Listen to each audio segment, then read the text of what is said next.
Good day, familia. This is Ray Collazo, and you're watching Bomba live.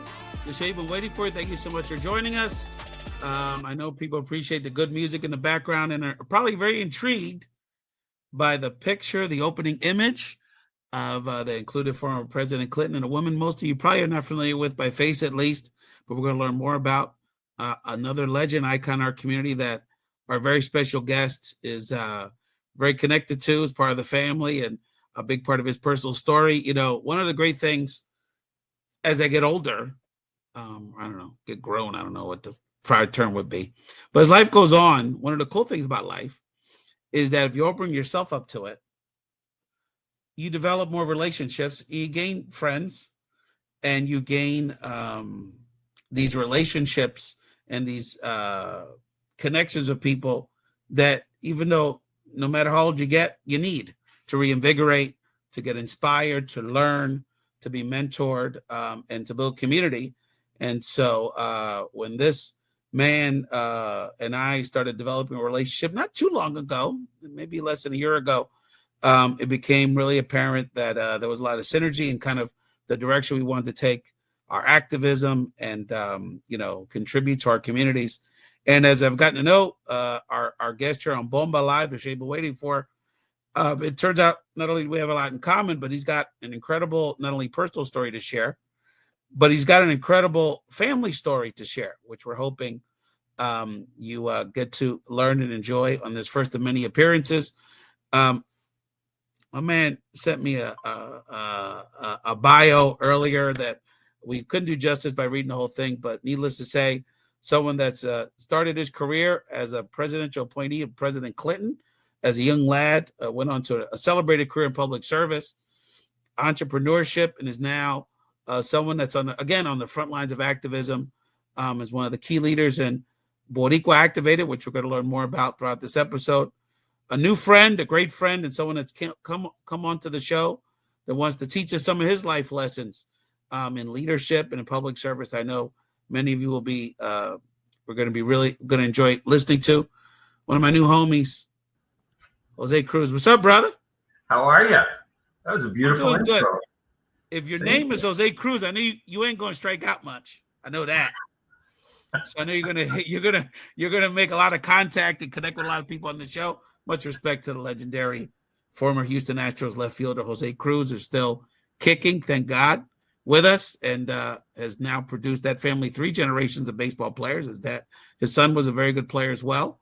And his grandchildren are still playing and playing professionally and at Rice University. What's up? But we'll talk about baseball later. Jose, what's up, brother? Welcome to the real Jose Cruz is with us.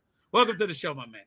Thank you so much. That was such a beautiful intro. I mean, one of what you were talking about, just activism in the start, but one of the points that I even had in my notes here, and I'm going to jump right ahead into it, is the thing I love about having worked in this field of Latino activism is the people that we've gotten to meet.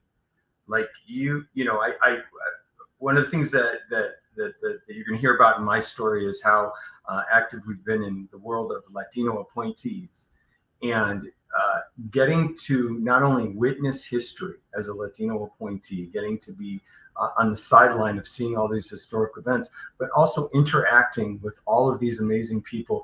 I consider one of them, all of the activists that I've met throughout my life, just fascinating, good people, because you get into activism because you want to change the world. And these are people who care about their communities, they care about others. So thank you for that intro, and this is my pleasure to be on your show.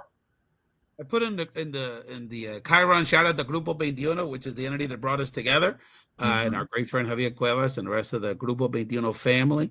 And many of those folks are contributors to the show and are a big part of this network and brought us together literally not too long ago. Jose, we're gonna learn throughout the episode, and it's gonna just kind of come out naturally in the conversation because your dear aunt Miriam Cruz, who was the woman pictured in the beginning intro of the show, is a big part of this story and a big part of this conversation, a big part of your history, and a big part of the lessons you're going to learn today. And so, Jose, and we're going to learn later in the show more about the great work that you're doing now amongst your many hats with Boricua Activated, which people can check out all the wonderful things they're doing at BORICUACTIVATED.org.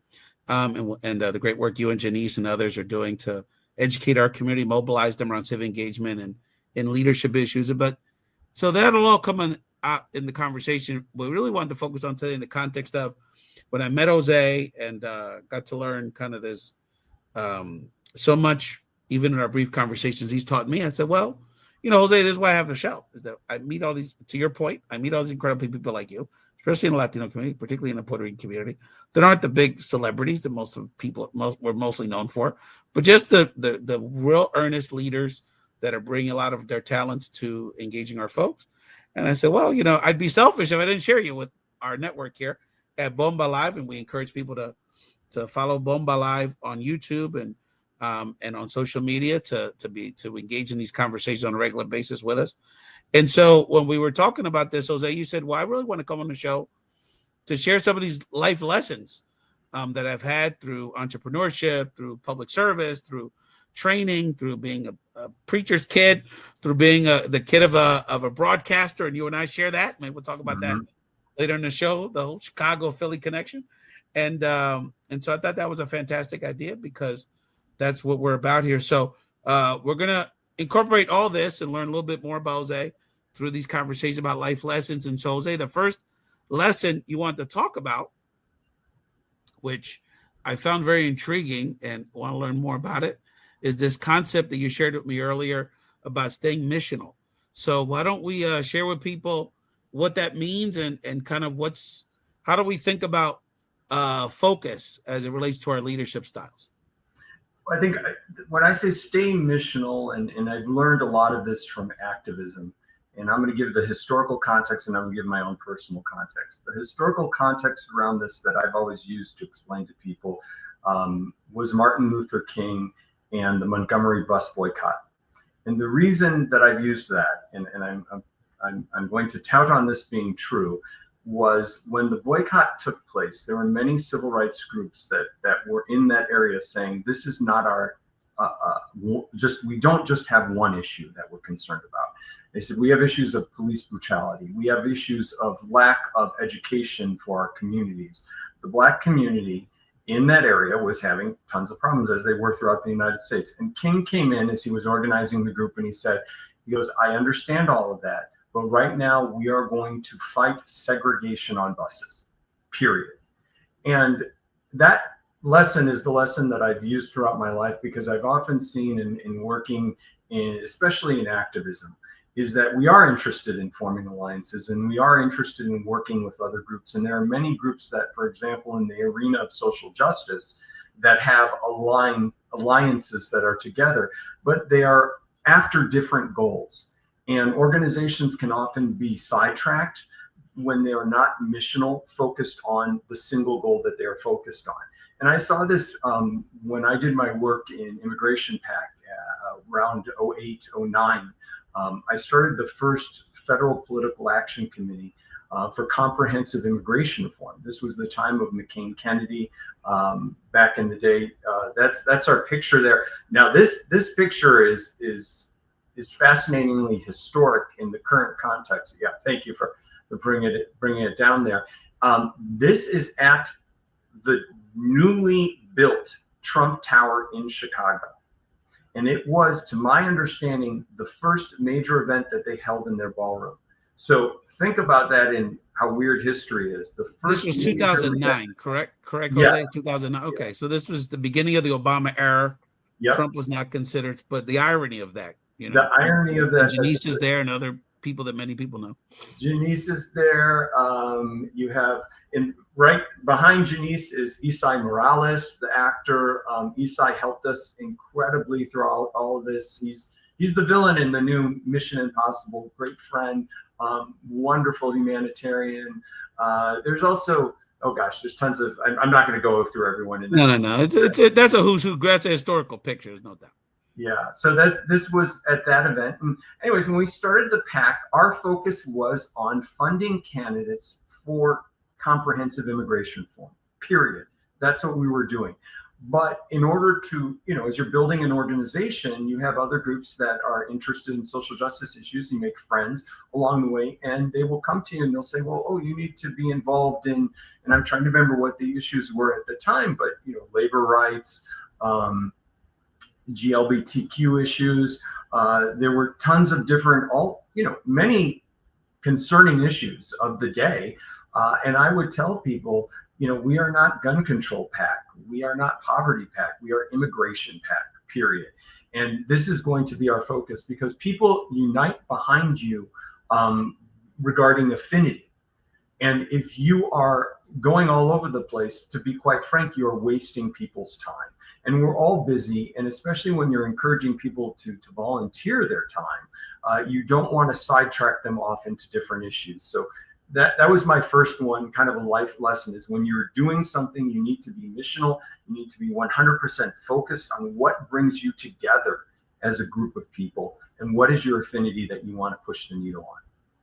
Hey, well, Jose, we could literally do the whole episode about this because there's so many, but it's so relevant to what we're dealing with in 2025. Yeah. Because there's, on one hand, there's kind of like and we're still having it months later, which we could debate how useful it is, but since the election, even before the election, when people kind of saw the writing on the wall, basically why are the Democrats so screwed up? Why is the left all screwed up? And and part of that debate or that forensic analysis, this comes up where it's they're either too left or they're all over the place, or it's a litmus test. If you don't agree, if you don't agree with the party on everything, you're out, kind of thing. And that speaks to the next thing you're going to talk about. Yeah. And then moving forward, right? There's this guy Trump's screwing so many things up. What do you focus on? Whether it's the crisis sending these poor guys to El Salvador, to what's happening with the budget reconciliation, to his nasty Easter message on Truth Social. So I have a thought about it, but I want you to then now talk about Jose. So people to come to us and say, but there's so much to do, and how do we stay focused? Why not addressing the other important things? So what is your advice to people dealing with that principle in this modern landscape? Well, and I'll jump ahead then on that note to my next point, because this is the counterbalance to that, which is politics is about addition, in the sense that you are trying to form, when you're an activist, you're trying to form the largest tent that you possibly can. You want to bring people in to your organization. Leaders are always trying to increase their leadership, and we should be looking for avenues to bring people in. And this is the art, not the science of leadership, that comes in, because when you're trying to service the needs of multiple different groups and bring them in under a big tent, that's where you really can form power. And that's where it becomes difficult. And I think that the way you do that is you look for alliances where you can, and then you create strategic synergy of when you're going to move things forward and how you're going to move things forward. But I also think it involves intelligence and political savvy to a certain degree for leaders that we need to embrace, is to understand how policy moves. And I keep on moving kind of from leadership that's overall to political leadership. And you brought this up. I think one of the interesting things about Trump has been that he allows people to subscribe to him whatever they feel, right? So let's look at immigration, one of my key issues, and the issue that you dealt with on the campaign, and that we all saw how that went down. And the ultimate question is, how do we have these Latinos who we know are married to undocumented people, have friends, live in the community about undocumented people? Yeah. If you ask them and you talk to them, how do you feel about, do you want these people deported? No, but then they are, fast, strong Trump supporters. He's my guy. They're in the MAGA campaign. And we were asking, like, why are people that way? First of all, one, we are not a monolith of a single issue voter. Those are completely rare. People vote based on a whole bunch of different things. So, you may be voting for Trump based on economics. You may be voting for him on cultural issues. You may be voting for him on tons of different things. Immigration is not your key and number one issue.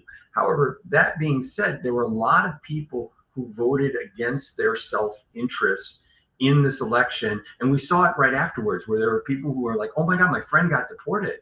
The news of that is coming out now, where people are like shocked that, oh, well, I guess he meant that when he said mass deportations. Coming back to what I'm saying about politics is about addition, one of his talents was this, in that when you talk to these people before the campaign, I'm sure you had this experience because I was talking to people. You had people who said, well, he's not going to deport my people, right? Yeah. Like, he's not, when he's he talks about some other mine people. aren't the criminal. Mine aren't the criminal immigrants. Mine are the good immigrants, and that the president isn't after those people. So we have someone sitting in a Salvadorian prison right now who's answering that question of whether or not that's true or not. But he had this amazing. And several Puerto Ricans have been detained because to that point, that's an extreme example. But and he has this amazing ability where people will glom onto him and be like, oh, well, they're interpreting what he's saying to the best of their ability, even though that's not there. But that is what forming a big tent is, and expanding the coalition. And Trump expanded his coalition. He expanded out, because politics is about bringing people under your tent.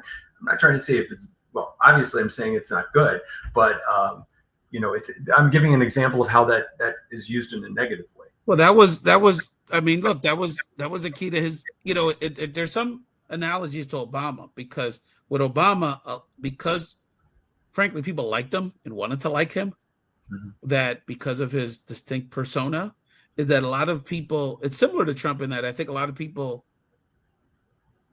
projected onto Obama what they wanted to. So progressives on some level, and so I think some people from a civil rights orientation saw him as kind of like a physical manifestation of the dream, going back to MLK, right? Like the dream, like the symbol. And then, frankly, I think there was an element to it where women saw, damn, we all deserve a good guy like this. You know what I mean? Like I think there was an admiration of him as a husband, admiration of him as a father, admiration is kind of like going back to the secret sauce with Trump and guys.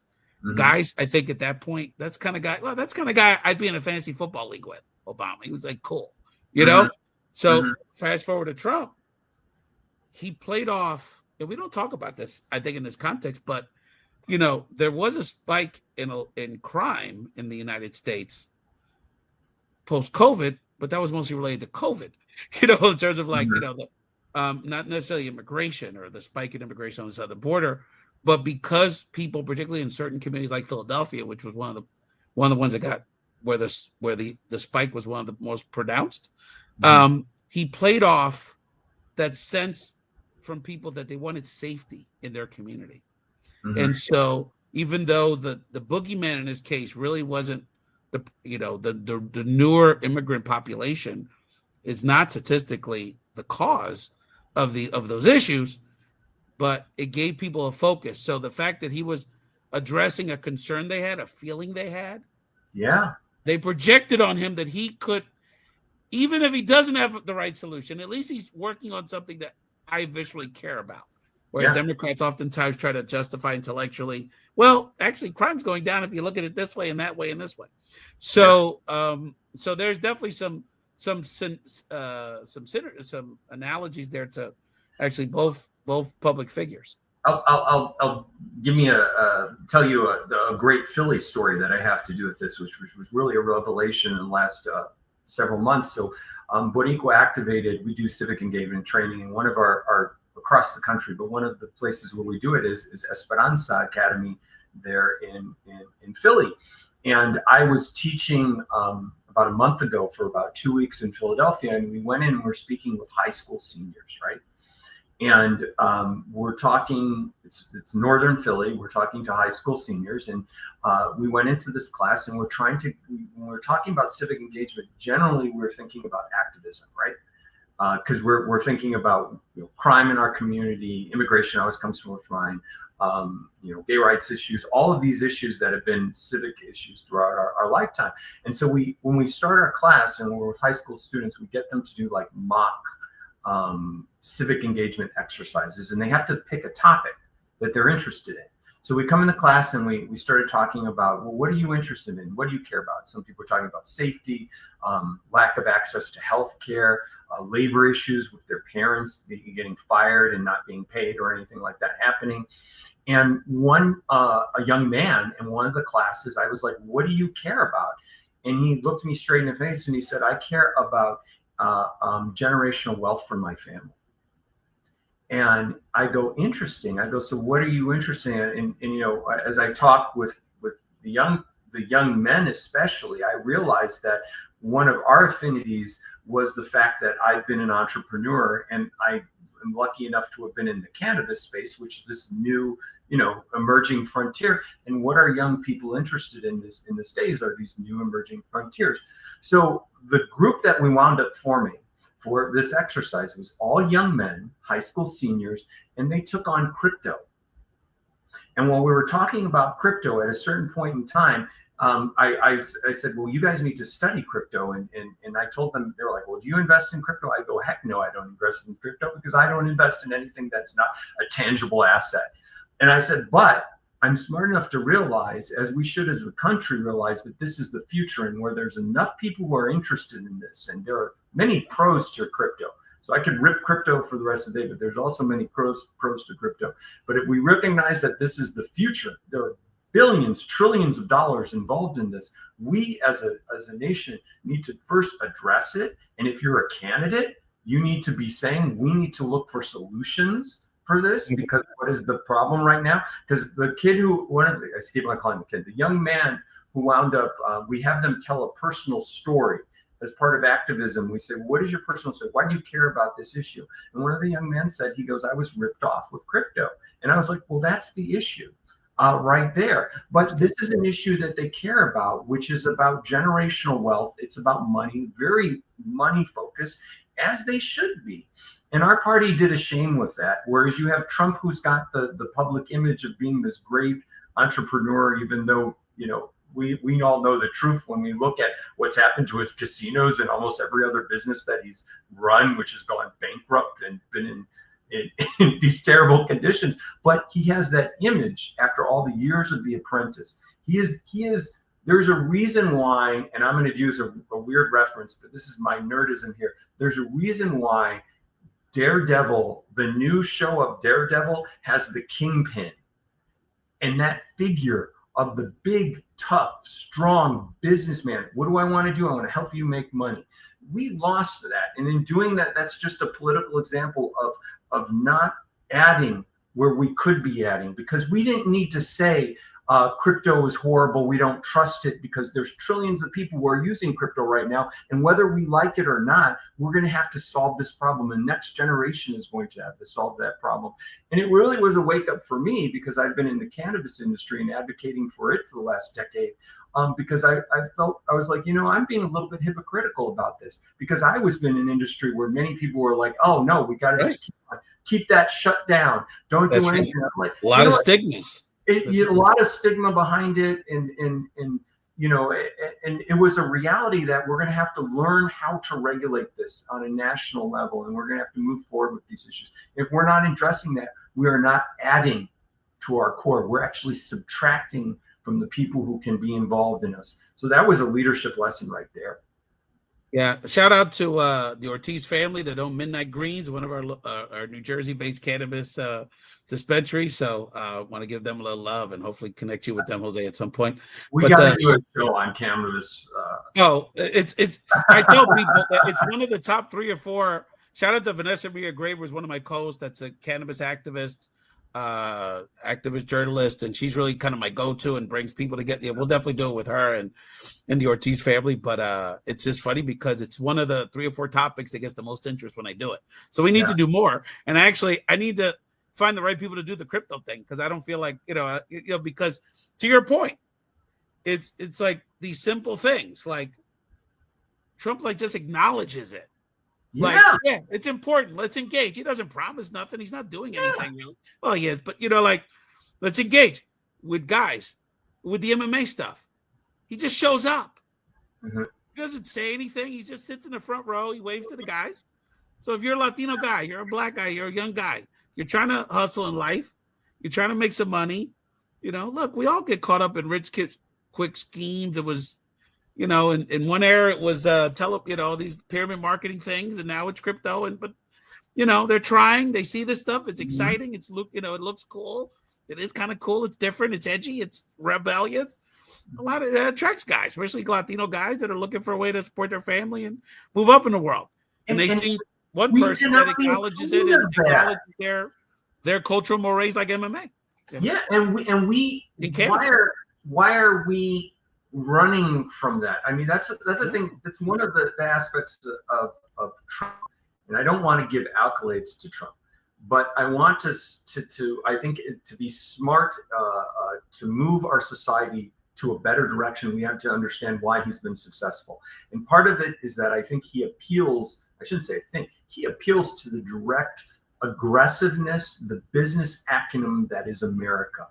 And I would when I was talking to young people, this is what excited me about it, was I was sitting to them, telling them, and I said, I want to be fair to you all. We've talked about activism in all these ways, but the financial empowerment of our community is something that has been there since the beginning, because that is what has held us back. Yesterday, I was talking about the neighborhood I moved into. I don't live there now, but when I was younger, I moved right next to Humboldt Park in the city of Chicago. And our communities were redlined, where we could not own houses because we couldn't get mortgages, and the effects that has had.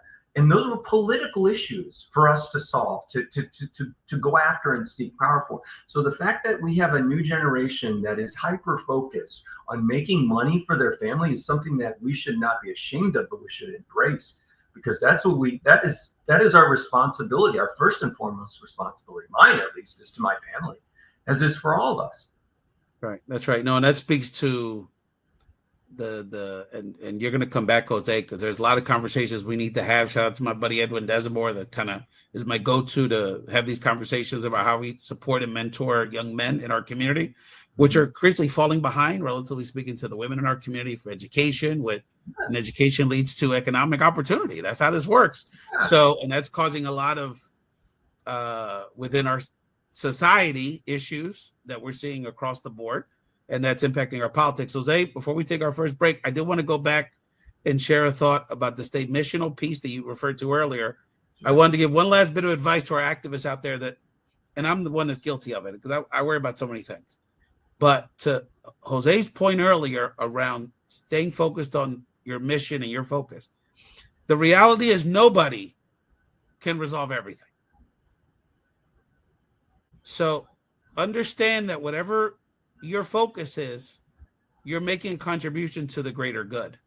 So at the end of the day, if you end up you focus your activism on immigration or economic development or housing issues like Jose just talked about, or civic engagement, not to say just pick one, but it is definitely, you're going to gain more traction by focusing on one issue. Not to say you don't care about the other things, but we all have limited bandwidth. And what you're going to find, to your point, Jose, is that, and we know this from the content creation of multi-generations in our family, is that it doesn't matter if you're the best podcaster of all times, best immigration activist of all time, political leader of all times. Look, Obama was as popular as anyone ever. And his approval rate is probably in the high 50s. That means over 40% of us don't like him. And you can't get much more popular politically. I don't care. There's people who don't like Beyonce or Bad Bunny. You know what I mean? Like, the most successful people have haters. And have people that don't look at them. So but the people don't focus on, to your point, Jose, Don't focus on people that aren't with you. That just means they may not be with you yet. Focus on the people that are aligned with your mission now. And as time goes on, you will grow that coalition if you service and focus on the people that are interested in that issue right now. And as time goes on, you can build partnerships with other coalitions and other issues. But you have to start where you're at. And you do have to your point, stay on the mission. It happens all the time with all the groups that we're associated with. Oh, you're Puerto Rican, you should be involved in the status question, or this issue over here, this issue over there. It's like, well, we're trying to, in those particular cases, when you're focused on a specific mission that you can get a fairly broad spectrum of people behind, then you can build on other things. But you have to start where you can build that consensus. So I think that's very, and look, it's not easy. I do it all I'm guilty of all those things, trying to do everything, but it's important that we really take heed on your advice. Jose, anything you wanted to share about that before we take our first break? I have a really cute story, not cute, but funny story about that. As far as staying missional, you were asking for life lessons, and I threw back a story that I remembered from the 2009, 2004. Oh my gosh, I'm dating myself. So I was the director for Hispanic outreach in Southern Florida for Carrie Edwards in 2004, and we were running the canvassing operations for the Latino communities all throughout Florida, and Florida being obviously a very crucial swing state at that time. And I was running all the canvassers, and we had one woman who decided it was upon herself that not only was she going to hand out Carrie Edwards, because this is back in the day when you're door knocking and you're leaving flyers and you're doing all that kind of stuff. She was not only going to just leave the flyers for Carrie Edwards, but she was also going to leave condoms and I'm trying to think of what the organization that she was working on back during that day, but she was leaving condoms with the Carrie Edward posters to encourage. I can't remember if this was close to the AIDS crisis or what was going. It wasn't close to the AIDS crisis, but it was. There was an issue going on in the communities at that point in time, and with STDs, I think it was. And she wanted to bring condoms out with the Carrie Edward flyers, and it became this joke because we called it Condoms for Carrie, and we had to fire her. And to have that explanation to say, I understand what you're doing. You're coming from good motives here. This is a good thing, but this has nothing to do with the mission of the organization. And you'd be surprised how many other times that winds up happening through history, where you have, where I've seen that, where you're doing a group and someone comes in and wants to sidetrack and bring on whatever their other missional thing is. So that's my own side story for that, was Condoms for Carrie. Brother, I've seen it. When you're good at organizing, this is one of the things that happens. Yeah. And so I'll share my story with this. Well, one of the stories is that, and it's come up recently because of the history on campus the last couple of years. I was an undergrad at Columbia in the mid-90s university, and we had a movement on campus to establish an ethnic studies department, which would make the curriculum more inclusive of people of color, particularly Latinos and Asian Americans, because there was already an African American institute. And so the long and short of it is that as we built momentum on campus, and there was, hunger strikes and building takeovers and all kinds of interesting, fun stuff college kids do, is that other groups started to join the movement, which was fine. Initially it was the LGBT groups wanted more inclusion in the curriculum, Native American, which was fine. But then other groups, which had other agendas that were not focused on, not focused on this particular curriculum conversation, came in and were very disruptive. And we're seeing this in other movements. Actually, it's arguably what some of the dynamics that took place on Columbia around Israel and Gaza the last couple of years. But anyway, the bottom line is, to your point, that inevitably will happen as you gain momentum in your projects and in your organizing. And you have to have the discipline and the mechanisms to try to minimize that, because people will try to subvert what you're doing for whether it's good purposes or not. Jose, we're going to take a quick break, catch a couple of Bomba Live best of clips. Then we come back. We want to hear about your amazing Titi, Miriam Cruz, a little bit as we get into another life lesson here from of my great friend Jose Cruz and the Cruz family here on Bomba Live, the show you've been waiting for. My bad. She messed my hide up, right? Because I was high on marijuana. So I was like, she just messed my hide up. And I just felt that every word that came out of her mouth, she was directing it at me. So when she was done, you know, I asked her like, yo, what can I do? I'm doing life. I'm from New York, you know, and she said, you could be my source, which I didn't even understand what source meant at the time. But then she said, you could be the voice for the voiceless. And that's what clicked. So Maria, that's what got me interested. And that's what ultimately made me change my way of thinking in my life. Wow. Come back to Bomba Live, the show you've been waiting for. That was a clip from a great friend, Suave Gonzalez, who, for people who don't know, has an incredible personal story. Jose, I don't know if you know Suave's story, but basically was convicted as a juvenile of a murder, and did over 30 years in prison. And because of a miraculous blessing of a state Supreme Court decision in Pennsylvania that overturned life imprisonments for underage felons, he was released after 30 years. Turns out it's an incredible story.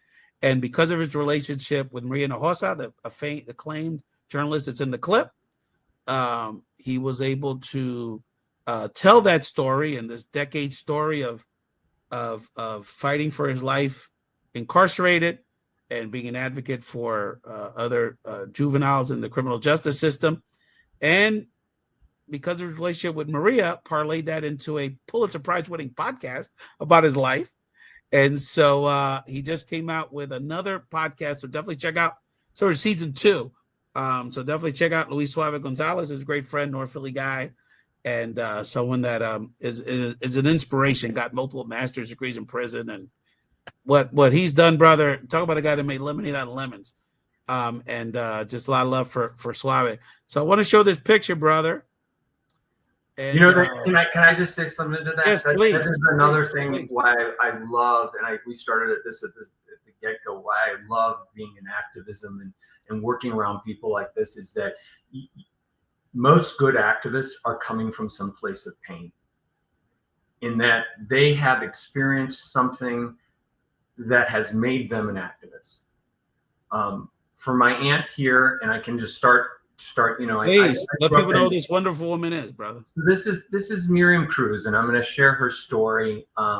She was my mentor. She was my father's twin sister, and she taught me, and she came from this generation which said that activism really isn't a choice for us, and started with the quote that Janice loves to say, and she'll say that probably when she comes on this show here, which is, you are either at the table or you're on the menu when it comes to politics in this world.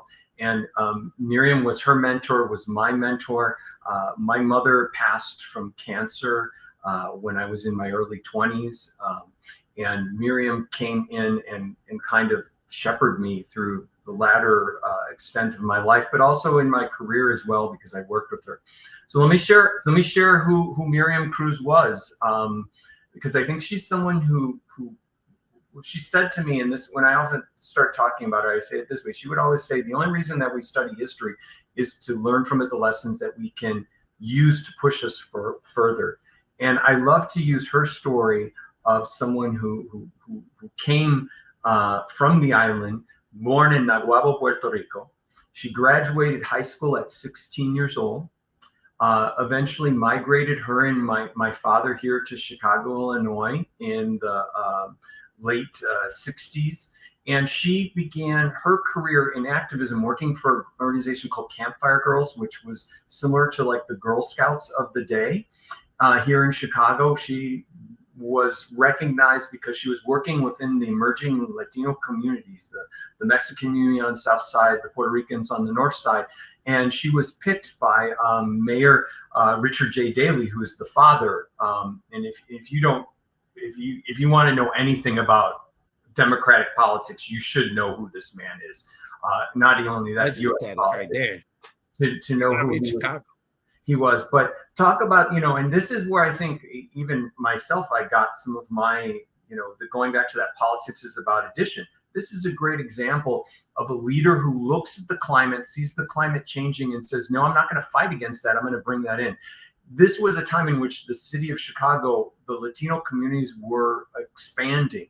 And he created the first office for Hispanic affairs within the city. And he needed someone who could do the outreach, to do the advocacy, to bring people in. And that wound up being Miriam. Why was she Puerto Rican? Because at this time was before the Mexican community was as developed, and the Puerto Ricans were the first ones who became elected officials, not elected but appointed officials, because we were the ones who were able to vote.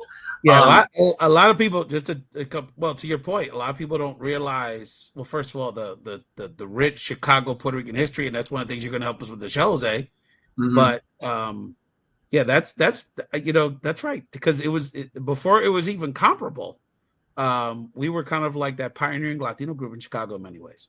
Yeah, we were, and you can see that also across, especially in the eastern side of the country. New York, obviously, but it's closer. But Philly, even, I think definitely you had that experience where we were the first political leaders because we were the ones who were citizens. Now, what is interesting, if you even, fast forward, and I'm taking a little detour here in my life, and lessons that she taught me as far as building bridges in politics was about addition, is that Chicago is very much a city, at least in my mind. I was always felt that the Mexican community and the Puerto Rican community were united because we were Latinos. And I have never been, like my boss at the White House is Mexican. I've always felt, and I even chose as one of my issues, immigration. I've always chose that we as Latinos are kind of united, because as I was growing up, they didn't care whether or not I was Puerto Rican or Mexican. All they saw was my name was Cruz. They saw my darker skin, and that's what mattered to the racists in the society. So she always saw the world of creating a building addition was about all the Latino communities in the country. And so what happened is, you're showing the photo. We're going to go back to that Trent Lott photo, but this is, yes, we will. Yeah. With Carter, and what happened with her and Carter was, Carter, when he started his initial tours around the country, my father met him, and Jimmy Carter, what an intelligent man he was. One of the things that people don't realize is how much of an intellect he had. He was not only a farmer, but then he was a submarine captain. So to be a submarine captain, it's something that many people don't understand, that back in that day, you needed to know like every job of everyone on the submarine. It's not only, talk about leadership 101, where you needed to know like every little nuance about what everyone else was doing. And that was Carter, but he was very inquisitive. And one of the things that he realized and wanted to do was learn Spanish. And when he met my father, he was also seeing the Latino community rise up. And my father was an evangelical pastor. I'm the son and the grandson of Puerto Rican pastors. And my father was a pastor, and he obviously connected with the affinity of their spiritual beliefs, because Carter was a devout Christian. And they started talking. And when Carter said, I want to practice Spanish, my dad said, well, wait, you need a Spanish-English translation Bible. And one of them had just come out, like this new Bible. So he wound up meeting with Carter again, and they actually developed a friendship. And from that, he introduced him to Miriam, who was working with Daley. And then Daley wound up passing away right when Carter won. And Carter was looking for someone to run the newly created Office of Hispanic Affairs within the White House. And that's where Miriam came in, and she was charted Deputy Assistant to the President. To this day, she is still the highest ranking Puerto Riqueña in the White House proper who has ever been there. And so she served this in the entire Familia. That was 49 years ago. Isn't that crazy? Yeah. This black Puerto Rican woman was making history in the White House in the Carter administration 49 years ago. Familia Chicago Boricua, that has mentored generations of Latino civil servants in Washington, D.C. and throughout the country. Yeah, and that quote, the fact that she was that came from Grupo 21, who was kind enough to honor her, because a lot of the you see leadership, and it'll be interesting as I talk to her more and more. We have people who come out who are like, oh yes, your aunt mentored me. She never married. She never had children. I always say that I was, her adopted child, because I lost my mom and she kind of took me on her wing. But then what was more even fascinating, so she finishes the Carter administration, Carter loses, and we moved into the Reagan era. And what we forget now was that Reagan was this era of the, pre-Doge kind of, let's cut limited government, let's remove all of these fundings, and you saw the impact of that afterwards for services for the poor and how that affected our country later on. But into that era, into the 80s era, instead of going into for-profit lobbying, what lots of other people do, she started a company that was so ahead of its time called Equity Research Corporation. And what Equity Research did was it helped provide funding for Hispanic serving institutions across the country. This picture right here, I think I don't know if you can zoom out a little bit, but that is her winning the Congressional Hispanic Caucus Award for education.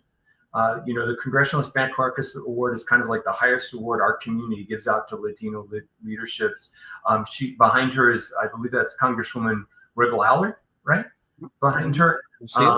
So this is when she won that award for education, because what she wound up doing is dedicating the rest of her life to providing and advocating for funding for Latino education, as well as appointees within the administration. So groups like Grupo 21, Javier, Melissa, all those people knew her, and kind of she was one of the predecessor to all of this, to kind of push our community into those positions of power, because she knew the fact. And what I said it this way when I accepted her award.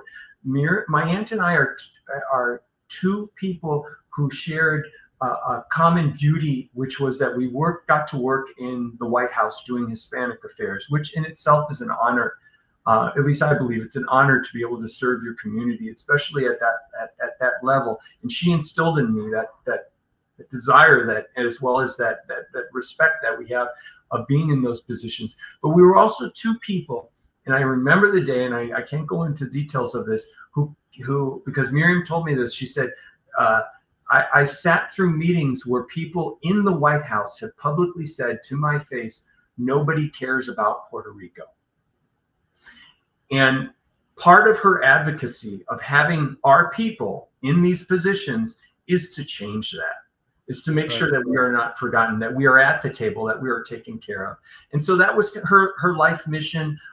She did multiple, back in the day, diversity and inclusion programs. You're showing this picture here, which I sent to you, which is me and the Senate Majority Leader, Trent Lott. And I was trying to, when was he in, I think I put a note of when he was in office. He was the Senate Majority Leader from 96 to 2001. And this, all of us like to think that, the conservative leadership in Mitch McConnell, all of these had figures, Johnson, all these figures who are in leadership now, like they are some aberration. No, they're not. This man, and you can Google this, publicly applauded Storm Thurmond, who was a segregationalist. He had tons of issues with him. My aunt was able to work with him to create appropriations for diversity and inclusion projects back in the 90s, the late 90s, to get funds to bring Puerto Rican students from universities in Puerto Rico to the United States to help with in-demand jobs at the time. So one of them was engineering. She created a program for engineering. The one that I was really close to was we did a program for nursing, which we created these public and private partnerships, and then the government was involved in this. But it was for diversity and inclusion. But the reason we were doing it, and I still believe this today, the rationale for diversity and inclusion is to help businesses do a better job. And at that point in time, now we can just take us in the micro level. In Chicago, there was the growing Latino community, and there was the growing Spanish-speaking Latino community, and there were not sufficient enough educated health professionals to deal with them. And the hospitals needed bilingual nurses. And obviously, what was a great place to recruit those from was the island of Puerto Rico and our wonderful universities there. So we worked with Inter-American, we worked with UP, we worked with all the different universities in Puerto Rico, and we created these programs, and they were funded by Republicans back in that day. And part of the reason I love that picture, and I keep that picture close and I show it to everyone, even though I look really goofy with my hair, and look at those tiny 90s glasses I got on there. But the reason I love that picture is it shows us what we're capable of. And should we get into, you got fearlessness up there. My last issue, or I should say the last talking point that I have as far as leadership lessons is that fearlessness. And I learned that from my aunt, who always told me, you've got to speak truth to power, especially those of us who are in positions to speak right now. And it's been beautiful because, and you're going to have them on later, but one of the groups that I'm working with as acting executive director right now is Boricua Activated, which was started by a bunch of us who were mentees. And you're going to have one, Janice Fuentes, mentees of my aunt. And Janice, this was an organization that was started from her. And it is a civic engagement organization that teaches basic civic engagement to marginalized communities across the United States, starting with our own, starting with us Boricuas. And what we do is we train individuals in how to meet with elected officials and advocate for their issues. So we've had these backgrounds and advocacies. Myself, going back almost my entire life, I was born into this. But it continues on her legacy of training more people to advocate for ourselves, to be at that table, to be able to have these conversations. And I think that I raise this issue of fearlessness because we are in that moment right now where we really need fearless leaders. I mean, we are living in a time where we have a president who has an enemies list. We are living in a time where, and I thought I would never see this, where the president of the United States let go a group of people who led a violent insurrection against the United States of America. And what is scary about that is not necessarily the polling, because when you poll that issue out, a lot of people were like, I think it came out like 76%, or it's a very high polling, who were against the fact that he made that decision. But the counter to that is that it didn't move the needle whatsoever in personal opinions about Trump and getting him out of office. So the democracy really didn't matter in there. But I'm going to pull that thread a little bit more so we can actually think about what that says. This is someone who openly said that if you do violence, political violence in my name, I've got your back.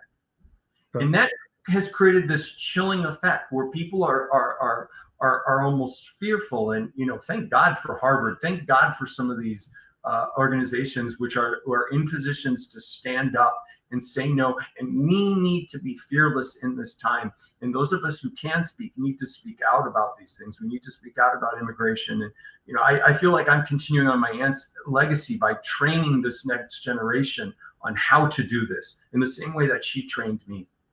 And a lot of us don't think of it this way, but on some level, a lot of people in the Puerto Rican community do have privilege in that we're citizens. Many of us are fairly established in this country, and have an opportunity to speak up for those, whether they're on the island, which obviously, from a constitutional perspective, have less rights than we do living here, or other Latino groups that are, amongst now the most vulnerable and the ones targeted by this administration. And look, it's not easy. I'm not on the top of the list, but I'm on some list somewhere in the roles that I've had and the platforms, what I say here on this platform. But on some level, to your point, we have to be fearless, because I know that, for me, I don't want my sons to live in a dictatorship for the rest of their life. that's going to roll back. And I think, unfortunately, I think some of our young people don't understand, and even some of our own folks of all ages don't understand that the rights that we have today cannot be presumed we're going to have tomorrow. I mean, look, we don't have as many rights as we did even 10 years ago with the Supreme Court decisions around affirmative action, around Dobbs, around providing the president more dictatorial powers. Obviously, a lot of what's happening now is being unchecked or is very perilously being checked in the courts. So it is a dangerous time, a scary time, but to the point of people like your incredible aunt and your dad, and you and me, Jose, are 2-3 generations from cutting sugarcane all day in some campo and be real hot and sweaty for pennies. And we've gone through difficult times before. So it is now our opportunity to carry on their legacy. And I know, as someone that lost my mom last year, is that, and going through that grieving process, is that the best way we can from a therapeutic perspective manage that grief is to continue their legacy by being fearless and doing and speaking up for the voiceless. That's something that Miriam and my mom and your dad and others, and my dad and others have dedicated their lives to. Yeah, and that generation, they had to be fearless. My father, I always joke, my father, and anyone who watches this and knew my father, they're going to joke at that. But my father I would always joke, he had an ego the size of God. And part of the reason I would joke that he had that, in retrospect, and he was in media, and you were going to talk about being media personality children. Yeah, because our dads have that in common, being media guys. Yeah. So my dad wrote the first bilingual column, nationally syndicated bilingual column for the Sun-Times here in Chicago, and he was one of the first on TV Latino representatives, even before Univision and Telemundo came onto the scene. He did Spanish-speaking programming here in the city, and then he had like a career which was about 30 years in the public. So I would always, I joke with my wife, I say he was like the ethical Ron Burgundy, in the sense that he was also a pastor, so he didn't make any side comments, but he did feel, that sense of when he walked down the street, which I'm sure your dad would be, where people know him, hood celebrities growing up with the hood celebrity guys, the best. Yeah, it's like people know me, but because of the work, these 3 zip codes, I'm the man. because of the work, more than most. Yeah, and because of the work that he did, which was advocating for our community, and I can get into, I don't want to go into all these stories, but there was a time in which I was put under police protection because my mom's car was firebombed for stuff that he said. He got chased. This is a famous story that he would tell, because my dad loves sports cars. If anyone who knew my dad, he loved sports cars, and he was into sports cars. And at one point in time, he was up in Kane County, Illinois, and he had done like a TV show talking about the sheriff who was in that county, and how that sheriff was being racist and locking up Latinos. And that sheriff, my dad, the way he tells the story, he said he was at this protest, and someone told him the sheriff is coming here to arrest you. To which he then called up the Cook County, his friends in Cook County Sheriff's Department, and said, "Hey, can you guys meet me at the county border? Can you have a cop meet me at the county border in about 20 minutes?" He then hopped into at the time he had like a Porsche 911 or whatever it was. He was on TV, and he was successful. He was doing his stuff, and speeded like 120 miles to the border, and wound up being chased by Kane County sheriff's officers. And I joke with him about this, and I would imagine about 80% of this is true, because a lot of my dad's stories, some of them, you look back and you're like, I want to find some historical significance for this. But it was true. And he met the Cook County, they wanted to arrest him, and what they were saying is they were going to beat him.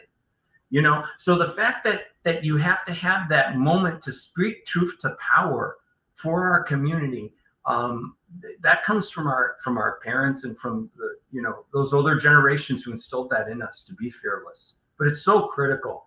especially right now. And the one other thing that I will say to that, where I really find hope right now, is one in the new generation.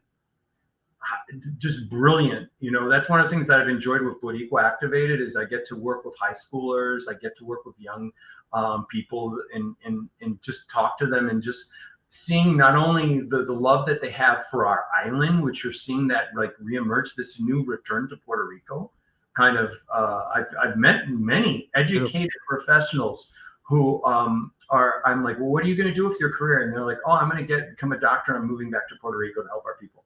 And I'm like, wow. Awesome. I you know, generation is unbelievable, brother.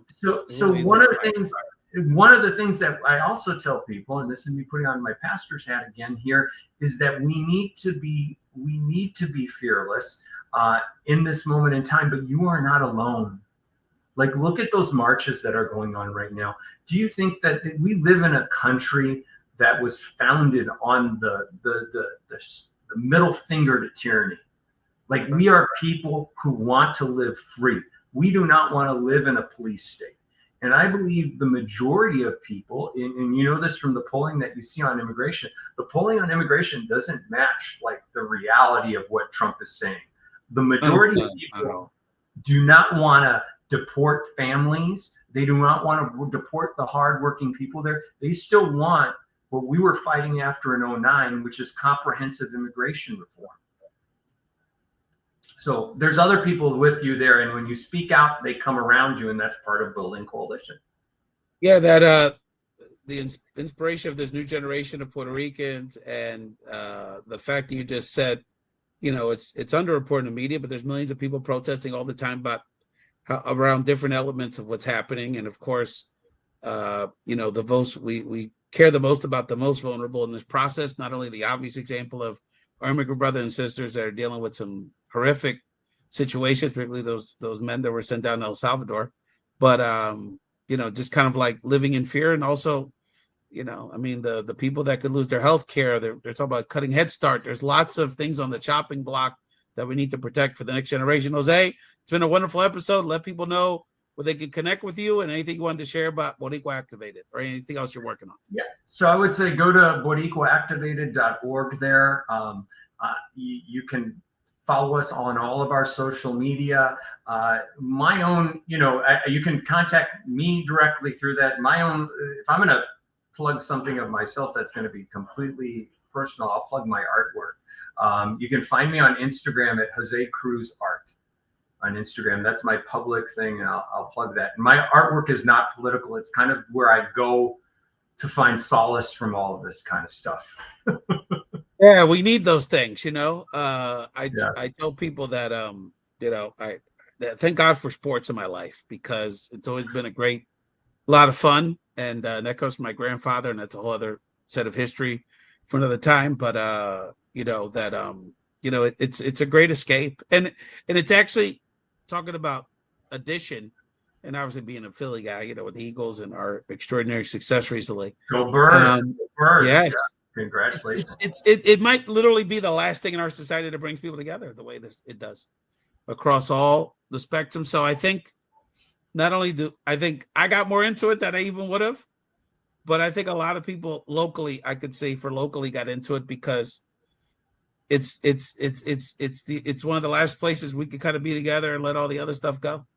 And it's a sad, you know, it's sad, but at the same time, thank God it's there. You know, Ray, that's gonna get better. I mean, we also need to look at where we are historically right now, where we have gone through COVID. We've seen the destruction of a lot of places where people can gather together.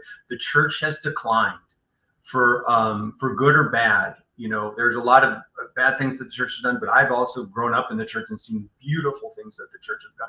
But the church was about community too, and having places where we can gather together and we can talk with one another, sports being one of those right now. That's what we need more of, because, you know, this country, I've lived in urban, I've lived in rural, and I've lived in suburban America, and we have more that brings us together than that divides us. And we that's need the hope, the tragedy, but also the hope, because like you said, and one of the things I tell people is that, you know, from a political perspective, what's infuriating about it's hopeful, but also infuriating about this process, this point in history, is that if you poll Latinos, and even if for a large degree, if you poll Americans, we're kind of on the same page on a lot of things.